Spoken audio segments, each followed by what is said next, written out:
na bon chawin ni hla pha tu ni hla hin video chom chakhat hana bolo hitin people's movement chungchang thu ho public consultative meeting chungchang thu ho hi neu khat an se hitin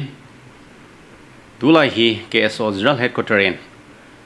public consultative meeting na sata chi hla pilai to hin people's movement bolding to gun hi cookie CSO hole nam sipai ho akuna to gun anum sa suchi chungchu na chun KSO general headquarter in tula hi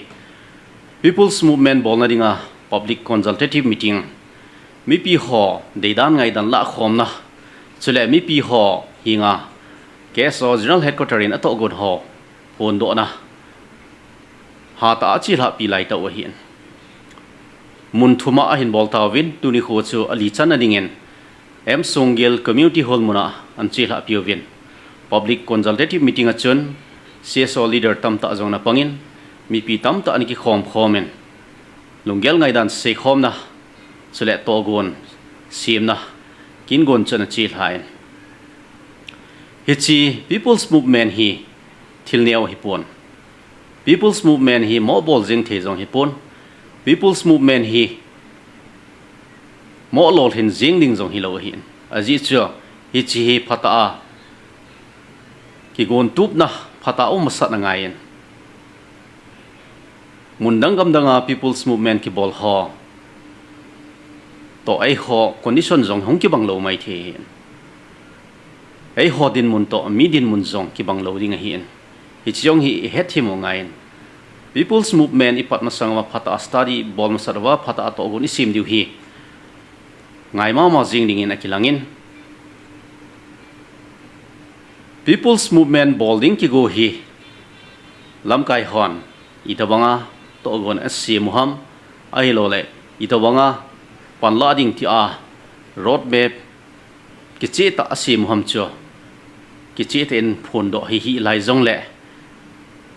thilum dan hi ivet a hi le ni som gu phat ki pe sung hi ong ki chai ting le people's movement phata ong chi hla ting le district sunga government ki vai pu na ho district sunga mini secretary hin SP office in chule office chum chum ho jo si hi chom khat hi chil hatale kilom lo hin aki god dan he izem ti achu chi mini secretary SP office chule office chum chum ho ong ki kha a hi le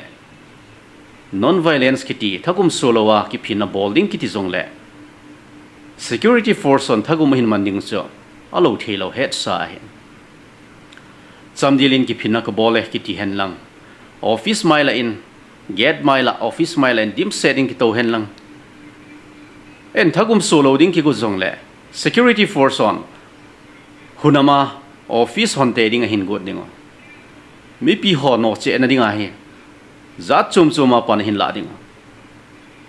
thagum hin pat masat te ding cho het sa he tier gas en kap khum diuvem ai lo le la teachers in bol diven mol tum choi hovin a hin zep diuvem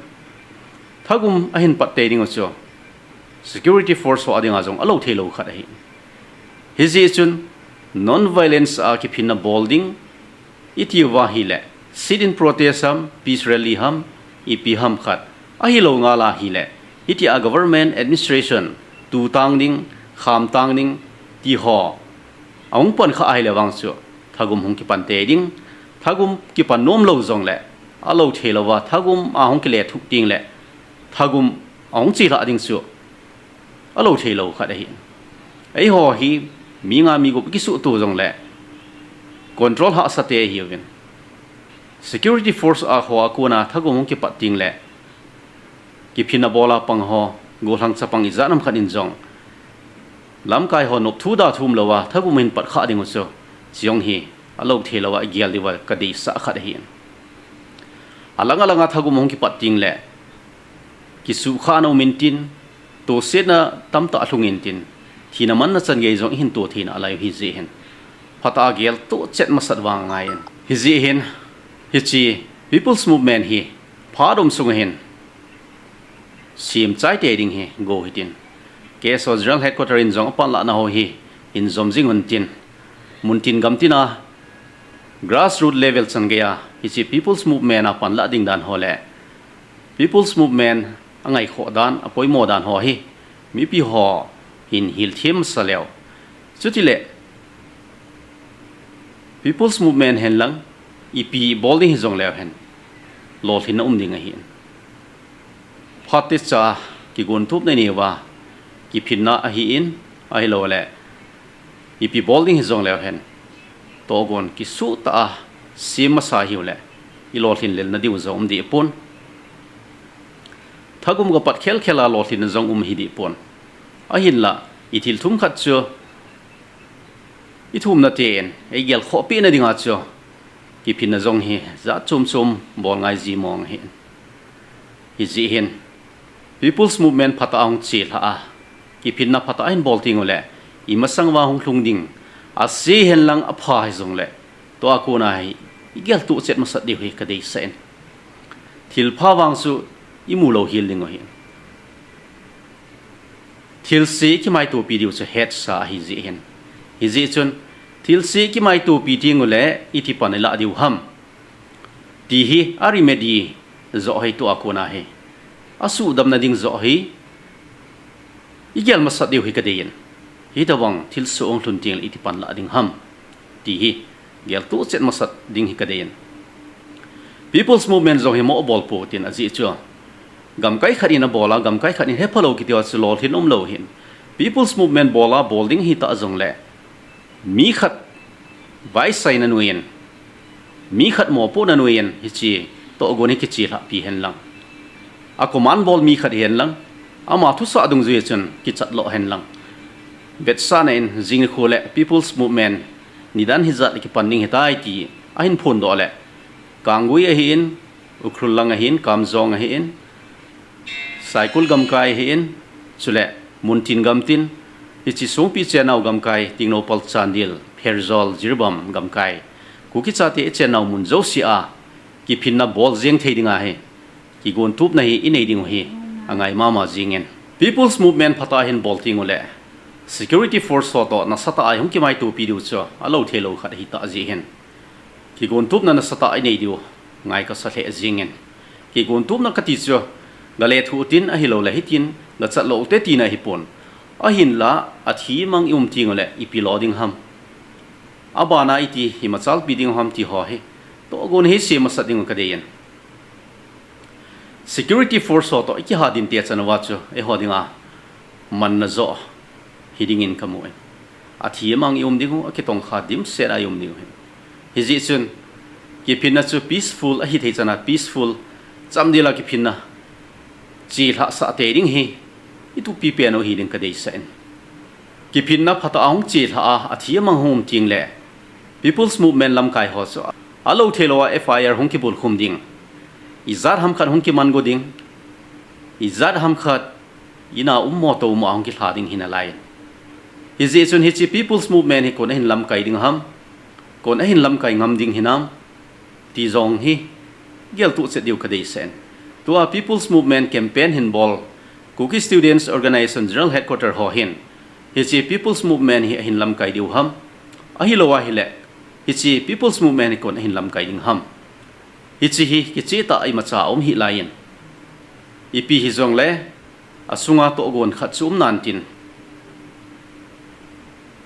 a hin la people's movement I bol ma sang hin muntin gamtina Cookie cha te chena mun zo siwa ei lam kai thei dingo Cookie cha te zo sien ama thupi dungzuya I chon thei chi ne diwin lam kai ding khat wang hi ki theng do le dei saumin vet sa nein kangui langa ko tu na lam kai ding sung pi gam kaya ITL fin lam kai ding tingno pal langa kukin pi tingno pal a hi lo le more a STC hon alam kai ding ki wang cho hi chei lo hi lam kai atam chana hi to gon chu ma cha lo ding ti nai hi ji sun to ka sei banga hi alam kai ding hi khat bo se hian lang tua kamin pha si chun anung thu bu hen lang lam kai apang pen chu support bol hen lang ama thu sa chun ki chon le ma chal na umjading ka gelin lam kai tambi se le lo thin nom pon hi people's movement ibol now hin lam kai khat se hen lang hi le ti hi dei sa hen people's movement se hello separate administration movement ibol now zong hen lam kai khat se hen lang ama thu pe pe chun ki chon thile ma chal nom ning hen separate administration idel now hen SO group a hin SO group a keno UPF hin spearhead bolin Kukizo council ho hin anung thu ba hin chutabang chuan hi people's movement bol now zong hin amo puding khat hi thele dei sa hin vetsa nen amo pu ho chu madding FIR bul khum ding madding ai lo la in muna ge mo to mo a hong ki thating le kon hing ei hung lam kai ding ham ti zong hi gyal lo thelo hin a pha ding se in ki gong po tin thil se tam ta zong hi hong ki mai tu pi diu hin ala yen hi je chon thil se chung wang thlun ting le itipan la diu ham ti ho zong hi gyal tu se lew hen ka de yen ladak chung chang thu hen ve lew hen ladak gam sunga mi pi hon Kiphinna hin bolovin 6 schedule chule statehood demand bol in Kiphinna in bolovin peaceful ta a Kiphinna wol hochen I atile thagum hin patwa CRPF photo ongkino to wa million thina to mi som sagi wal ki to khalo hiwam hi chiong hi abula ka se bangachun mi pi ongki pun khom ting le mi pi la a alung saudi set a hi lawa le khut hin thanum di set jong nium ji hin mi khat le ni en khut hin thla ji a security force photo ongki din te khaw chi a hi boina lin ta ana thunga hin mi pi ho jong alung hang che ovin BJP office an hal thavin amaila agari kinga hochu main an hal thavin hiti chun security force CRPF photo ongkin auto win hi le mi li chu security force on hin kabli khawa mi som sagi wal chu kablim lo hitan thina to hola chun Kargil wara sipai lui khat army veteran khat jong thina to holai na pangen hizi chun Ladakh Union Territory hisain 6 schedule demand bolna susan gias Kiphinna an bolo hita e ho wang tu Union Territory zong nei nai povin 6 schedule zong nei lo lai hiwin ai hon demand bol hi UT with legislature inei tingole ai hon ai lam kai dingo ikilen thei dingo MLA inei thei dingo tina hen MLA inei thei tingole dalimol ho ki vai pu nei ding dalimol ho MLA hon in lam kai intin land rights kin intin chule financial autonomy kin intin izakai kin ding hen Ladakh ho banga legislature lowa hile MLA kin loading center in direct a hin vai pu dingo gamle go zo si center khut no ya ding tina hen Ladakh gam sunga ki Kiphinna pi pen kho dang hi pon ama ho ki vai pu ding chu thil som hi ta jong le gamle go center khut mi ji khon gamle go center in industry lin ta to loading a hilawai le thermal power kiti ni samei wa akuna solar plate ho mangcha a electric la do ding to gon asim ho le Ladakh gam sunga leinoi house na ho mineral soil hin chul APP le center in direct ta a khut thun loading a good ho hi Ladakh mi pi hoin nom lo hi Ladakh gam sunga industry tam ta ki tolut a gam ong zo si agam nei hon gan cha athat sa le naw ham hing la ho zo si chu industry a hilo le factory tam ta ki koya hile ham hing ken mun zo se ong ki su mang ting le Ladakh mi hon gan cha wa naw mun ho cho asu be pi su hil ding hoitan gan cha wa theitalo wa dingo gan cha ne ding ham pa ken ding mun zo si chu industry hilo le factory ong ki su gam ding hitan chu chi jing se jong chui lovin climate change song na sata a do loading a hin gamle go zo si chu ti a factory a hilo le industry hong ting le Ladakh gam sunga gam vot ta an hi chu gam sata jong hong hi theiding mul chung la a bu bang kum thlung thlunga ho chu hong jun than tin noi langa tui jong len ding Ladakh gam sunga ecological balance thei ta loading a sata vot ki su thei ta loading ti ho sa gelo le Ladakh mi pi ho hin statehood a hi lo hil zong le 6 schedule hi akinia hi le land protection gamle gu chunga thani ne akinein gamle gu aki hu bit the ti he ge lo hen alangkha da central government en pinum lo na hi tua ki sei ho ji chu hi kinin lada gam sunga khut aze lut nom ji hi a hi penen center in exempt 6 schedule pi tingole autonomous district council home in tin adc hon gamle gu chunga thani na jo si hin nei un tin land rights a hin chule autonomy isan ge ham khara hin nei tingole central government en tha je lu thelo di hitan gamle go chunga thani na nei thapo win tin leinoi house no khu do ding go hen lang mining bolding go jong leo 6 schedule akipi a adc phat awain pu ding de central government en thani na thing set anei lo di hitan a bol thelo di hitan a khatna ani na industry chule factory sun loading lunggel ani ho chule thermal power station ho hondo ding go ho ima sa bol thelo di hitan hi ji a hi central government en pinum lo dan in ki sein azidi ta awang chu official ta in central government en phong pon a hin la mi hon again sa dan hi chi ji hi a hi pi pen en hi chi ladak union territory legislature a ki pi lo hi ladak mi ho thi mo hi pon Jammu and Kashmir gamsung special autonomy an ki pi da article 370 central government in asu ke no chon Jammu and Kashmir gamsung se UT ni in home khenovin Jammu and Kashmir Jammu le Kashmir gamsung chu union territory khatno in an ko yevin ladak gamsung le to Kargil kam kai su agom khomwin ladak anasovin sule to Pakistan occupied Kashmir rong hichi ladak union territory no in a ko yevin ladak union territory no ya member of parliament MP khat anum ji hin hichi MP khat na mun chu legislature ala do to kilon hin MLA anei ta povin Jammu and Kashmir state no ya lai chun MLA anei ven UT ong hiwa legislature anei lo phar hin tu hin MLA jing chang nei lo hitawin MLA anei lo to kilon hin agam sungwa land rights ma anei ta povin thanei ne ma cha anei ta povin ladak BP hon union territory nei wa 6 schedule nei lo hi amo thi mo hi lo hi center in amo ho thuta UT hin pi wa 6 schedule hin pi tha lo se chi chu GP pe na hin 6 schedule nei lo pha do hin Kiphinna za chum hin bolovin sonam wang chu kin jong hunger strike hi zat we ham khat hin bol hitan sonam wang chu jing se jong hi pon tu chunga Kiphinna bol ho jong chu mi som lenga hi win som lenga hola a mi ni chu hong gim silhona hospital a polo hi nunga mi pi ho chung so sangwa BJP office ki hal ha lo hin sule mi lin thinan tu lo hin ladagam sunga jong hin Kiphinna za chum peaceful protest za chum hi na chi la piu hin tu chunga violent ong thla chu tu chunga thagum so chu ama sa pen hinalai hin ladagam sunga Kiphinna bol ho in thagum hin pat to ke hlone chun climate activists an hi ladagam sunga statehood a hi lo le 6 schedule demand bol na pan sata anala a thiding hinding kho salo hila pan anala hunger strike an bol kilan tho